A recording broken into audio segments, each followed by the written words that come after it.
നമുക്ക് മുറ്റം തന്നെ ഇല്ലാതെ പോവുകയല്ലേ. മുറ്റം കോൺക്രീറ്റ് ചെയ്യുന്ന ഒരു കാലത്താണ് നമ്മൾ ജീവിക്കുന്നത്. അപ്പം അവിടെ പിന്നെ എങ്ങനെ ജോലികൾ ശ്ലോകത്തിൽ കഴിക്കാം എന്നാണ്. പഴയ കാലത്ത് നമ്മളുടെ ഒരു വീട് രാവിലെ പ്രഭാതം ആയിക്കഴിഞ്ഞാൽ ആദ്യം ചെയ്യുന്ന ജോലി നമ്മുടെയൊക്കെ വീടുകളിൽ വീടിൻ്റെ മുറ്റം അടിച്ച് തൂത്ത് വൃത്തിയാക്കുക എന്നുള്ളതാണ്. മുറ്റം തൂത്ത് വെള്ളം കുടയുക എന്ന് പറയുന്നത് ഒരു സംസ്കൃതിയുടെ ഭാഗമാണ്. അവിടെയാണ് തുടങ്ങുന്നത്. അതൊരു ശുചിത്വബോധത്തിൻ്റെ ഒന്നാം പാഠമാണത്. പക്ഷേ അവിടെ അതിനുവേണ്ടി മാത്രം ഒരു ചൂലുണ്ട്. മുറ്റം തൂക്കാൻ വേണ്ടി മാത്രം ഒരു ചൂലുണ്ട്. ആ ചൂല് വേറെ ഒന്നിനും നമ്മൾ ഉപയോഗിക്കത്തില്ല. അകം തൂക്കുന്നത് അതുകൊണ്ടല്ല, ആ ചൂല് തൂത്തിട്ട് വെക്കുന്നതിനൊരു സ്ഥാനം പോലും ഉണ്ട്. അടുക്കളയോട് ചേർന്നൊരു സ്ഥാനത്ത് അതുകൊണ്ട് വെക്കുകയാണ്. അപ്പോൾ അങ്ങനെ ചൂലെന്ന് പറയുന്നത് ശരിക്കും പറഞ്ഞാൽ ഈ ചൂലിനെക്കുറിച്ച് പറയുമ്പോൾ എൻ്റെ മനസ്സിൽ ആദ്യം വരുന്നത് എൻ്റെ അമ്മൂമ്മയും. ഉച്ചയ്ക്ക് ഊണ് കഴിഞ്ഞിട്ട് എൻ്റെ അമ്മൂമ്മ, അയലത്തെ വീട്ടിലെ കൊച്ചമ്മ, ഇവരെല്ലാം കൂടി ഒരുമിച്ച് ഞങ്ങളുടെ വീടിൻ്റെ ഈ വരാന്തയിലിരിക്കും.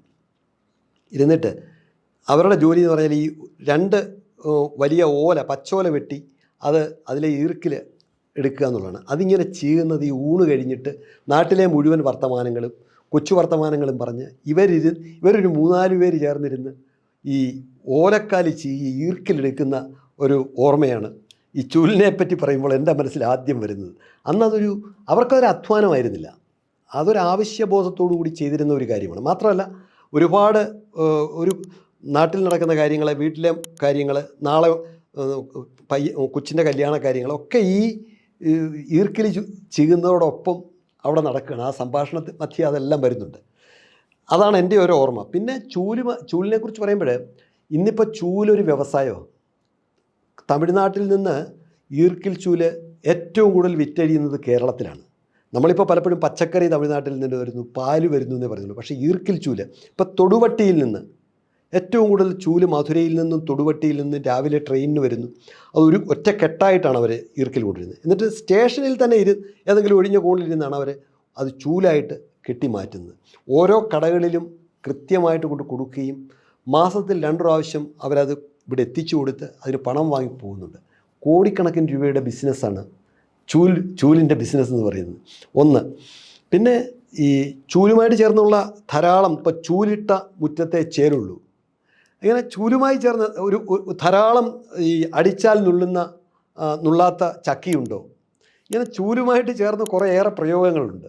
ഈ അടിച്ചാൽ നുള്ളാത്ത ചക്കിയുണ്ടോ എന്നുള്ള ചോദ്യം തന്നെ വലിയൊരു ചോദ്യമല്ലേ. അത് ഒരുപാട് പേർക്ക് അറിയില്ല. അത് എന്നുവെച്ചാൽ മുറ്റം അടിക്കുന്ന കൂട്ടത്തിൽ മുറ്റത്ത് കാണുന്ന ഒരു പുല്ല് ഏതെങ്കിലും തരത്തിലുള്ള ഒരു പുല്ല് കിളിച്ച് നിൽക്കുന്നെങ്കിൽ അതുകൂടി നുള്ളിക്കളയണം, അല്ലെങ്കിൽ അതുകൂടി പറിച്ച് കളയണം എന്നുള്ള ഒരു ഓർമ്മപ്പെടുത്തലാണ് അടിച്ചാൽ നുള്ളാത്ത ചക്കിയില്ല എന്ന് പറയുന്നത്. സ്ത്രീകൾ രാവിലെ മുറ്റം തൂക്കുന്ന കൂട്ടത്തിൽ, തൂത്ത് വൃത്തിയാക്കുന്ന കൂട്ടത്തിൽ നിൽക്കുന്ന ഒരു പുല്ലുകൂടി, അല്ലെങ്കിൽ നിങ്ങളുടെ ദൃഷ്ടിയിൽപ്പെടുന്ന ഒരു പുല്ലുകൂടി ഉണ്ടെങ്കിൽ അത് പറിച്ചിട്ടേ തൂക്കാവൂ, അത് പറിച്ച് കളയണം, മുറ്റത്ത് വളരാൻ അനുവദിക്കരുത്, മുറ്റം വൃത്തിയായിരിക്കണം എന്നുള്ള വലിയൊരു സൂചന കൂടിയാണത്. പിന്നെ ചൂലിന് വേറൊരു കുഴപ്പം കൂടെ. ചൂല് നമുക്ക് വളരെ അത്യാവശ്യമുള്ളൊരു കാര്യമാണ്. കാരണം എല്ലാം ഇപ്പം നമ്മുടെ വീടിനകം തൂക്കണമെങ്കിൽ ചൂല് വേണം, പുറം തൂക്കണമെങ്കിൽ ചൂല് വേണം, ഭിത്തി വൃത്തിയാക്കണമെങ്കിൽ ചൂല് വേണം. അപ്പോൾ നേരത്തെ പറഞ്ഞ പോലെ തന്നെ ഈ തുഞ്ചാണി മാത്രം വെട്ടിയിട്ട് നമ്മൾ ചൂലുണ്ടാക്കും. പുല്ല് ചൂലുണ്ട്.